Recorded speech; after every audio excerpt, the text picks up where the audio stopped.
I've worked in corrections for about 20 years, and I have two strands in my training. So for about 9 years before I got into corrections, I lived as a Carmelite, which is a Catholic religious order, where I studied philosophy and theology, and I was ordained as a deacon in the Catholic Church. So I have a religious, spiritual background.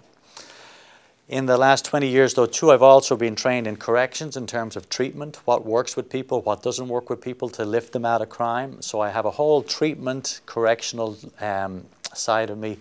And I've always seen my work as crossing these two domains and bringing the research into the field. So I'm able to read research and do research, but what I love doing is actually working in the field and bringing that work into the field and implementing it in a way that brings about some change and growth and development in the field. I knew that the men needed something in their lives, and we have all sorts of people, men and women. Some of them are very involved in their own faith group.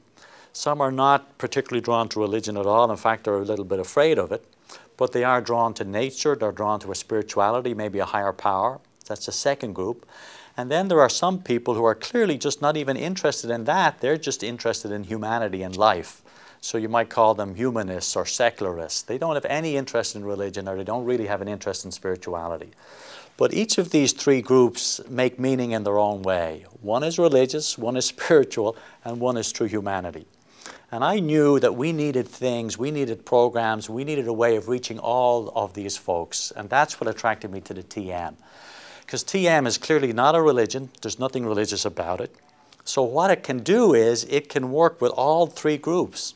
If you're religious, you're Catholic, you're Muslim, you're Buddhist, do TM and take that into your tradition. If you're spiritual, you love nature, you believe in a higher power, do TM and take that into your tradition. If you're a humanist and you believe that the world is bounded by humanity, by our life on this earth, do TM and take that into your tradition. So that's the beauty about TM. It's perfect for us in a prison situation because anybody can do it. It's easy and it's accessible to everybody, no matter how you make meaning in life. That's why I was really interested in it, because I know we've so many people who have so many needs. I said, boy, this is something that everybody can work with no matter what their belief. And the other thing I like about TM is that it's got nothing to do with a belief system. There's no philosophy you need to believe. There's no set of beliefs you need to believe. So you don't have to change anything you think about. You just learn more about yourself and how to kind of get in touch with whoever you are.